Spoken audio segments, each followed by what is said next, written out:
Hello दोस्तों, आपके अपने YouTube channel GK for SSC में स्वागत है। दोस्तों, इस वीडियो में हम आपको बताएंगे कि चाइना ने दोस्तों जिन 6 देशों पर कब्जा किया है वो कौन कौन से देश हैं, और साथ ही में यह बताएंगे कि उसने भारत की कितनी ज़मीन पर कब्जा कर लिया है और भारत के कौन कौन से समुद्र मार्ग हैं जिन पर चाइना अपना कब्जा बता रहा है। तो चलिए दोस्तों शुरू करते हैं। तो सबसे पहले हम दोस्तों चाइना के बारे में थोड़ा जान लेते हैं। तो दोस्तों चाइना जो है वो रूस और कनाडा के बाद सबसे बड़ा देश है। चीन दोस्तों जो है, चीन का जो कुल एरिया है वो दोस्तों 97,06,961 वर्ग किलोमीटर में फैला हुआ है। चीन की 22,117 किलोमीटर लंबी सीमा जो 14 देशों से लगती है।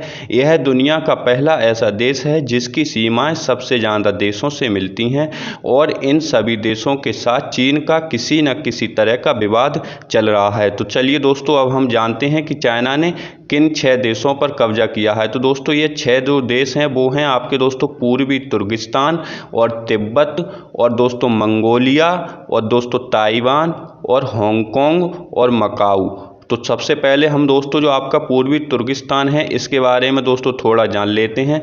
तो दोस्तों जो आपका पूर्वी तुर्गिस्तान है इसका जो एरिया है वो है आपका दोस्तों 16.60 लाख किलोमीटर, और इसकी जो आबादी है वो है आपकी दोस्तों 2,21,00,000। जी हाँ दोस्तों, 2,21,00,000। और यह जो है ये दोस्तों एरिया के मामले में यह ईरान के बराबर है। और दोस्तों इसकी जो भाषा है वो है चीनी उइगर, और इसका जो धर्म है इसमें जो धर्म के जो लोग रहते हैं वो रहते हैं इस्लाम धर्म के।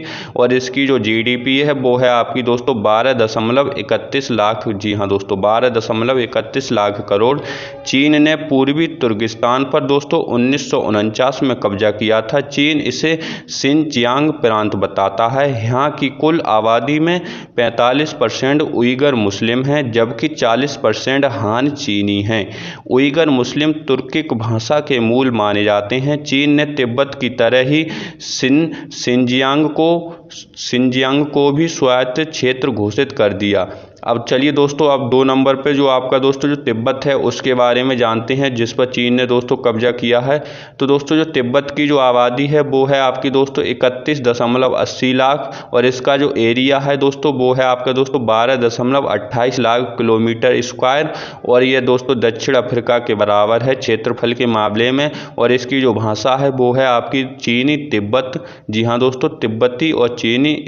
इसमें दोस्तों जिस धर्म के लोग रहते हैं वह धर्म है बौद्ध धर्म। इसकी जो जीडीपी है वो है आपकी दोस्तों 1.74 लाख करोड़।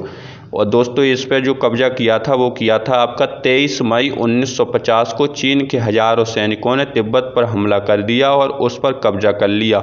पूर्वी तुर्गिस्तान के बाद तिब्बत चीन का दूसरा सबसे बड़ा प्रांत है। यहाँ की आबादी में 78% बौद्ध हैं। 1959 में चीन ने तिब्बती धर्मगुरु दलाई लामा को बिना बॉडीगार्ड के बीजिंग आने का न्योता दिया था, लेकिन उनके समर्थकों ने उन्हें घेर लिया ताकि चीन गिरफ्तार न कर सके। बाद में दलाई लामा को भारत में शरण लेनी पड़ी। 1962 में भारत चीन के युद्ध हुए, जिसमें दोस्तों पीछे का एक यह भी कारण था प्रश्न। और दोस्तों जो आपका 3 नंबर है ये है आपका दोस्तों दक्षिण मंगोलिया, जिस पर दोस्तों आपका चाइना ने कब्जा किया हुआ है, दक्षिण मंगोलिया या फिर इनर।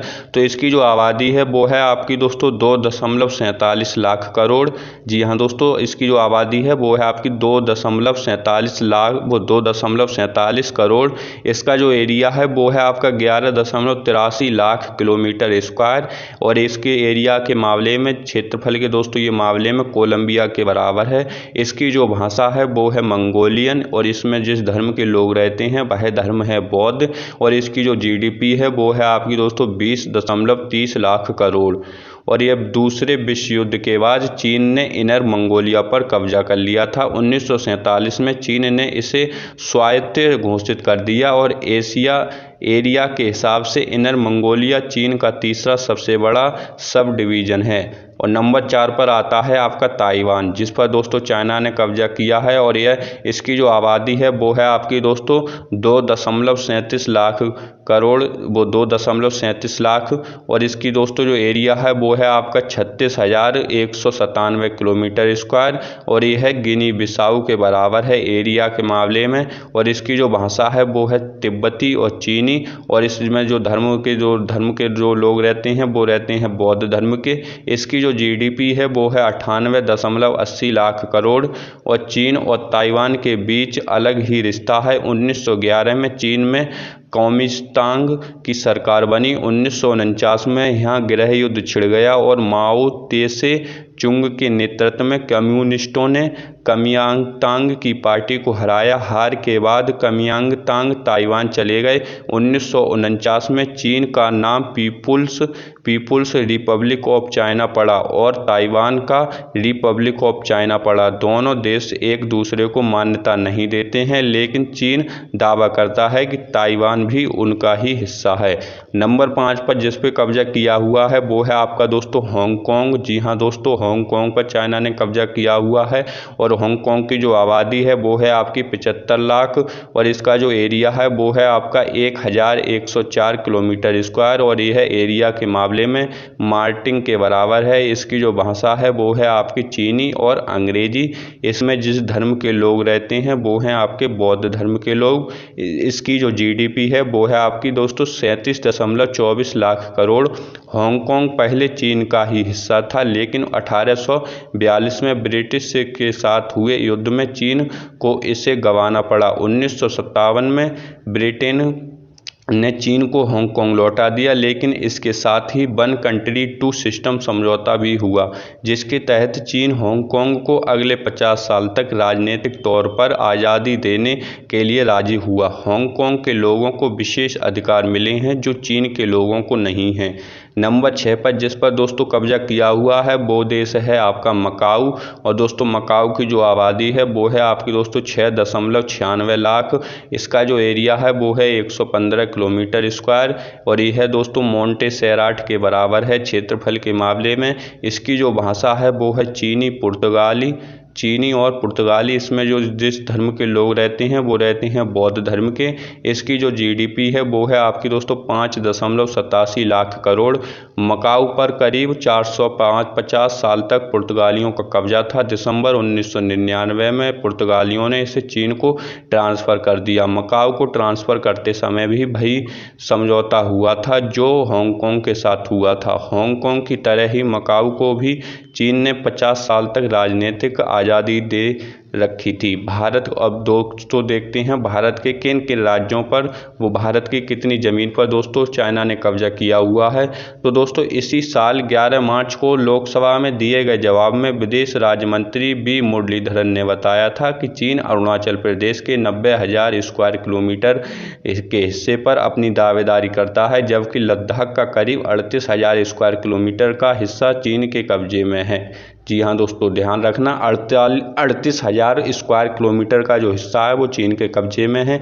इसके अलावा 2 मार्च 1963 को चीन पाकिस्तान के बीच हुए एक समझौते के तहत पाकिस्तान ने पीओके का 5,180 स्क्वायर किलोमीटर चीन को दे दिया था। माना जाए तो अभी जितने भारतीय हिस्से पर चीन का कब्जा है उतना एरिया स्विट्ज़रलैंड का भी नहीं है। कुल मिलाकर चीन ने भारत के 43,180 स्क्वायर किलोमीटर पर कब्जा जमा रखा है, जबकि स्विट्ज़रलैंड का जो एरिया है वो है आपका 41,285 स्क्वायर किलोमीटर। सिर्फ दोस्तों चीन ज़मीनी स्तर पर ही नहीं वो समुद्र स्तर पर भी अपना हक बताता है। 1949 में कम्युनिस्ट सरकार बनने के बाद ही चीन दूसरे देश इलाकों पर कब्जा जताता रहा है। चीन की सीमाएं 14 देशों से लगती हैं, लेकिन एक रिपोर्ट बताती है कि चीन 23 देशों के हिस्सों को अपना हिस्सा बताता है।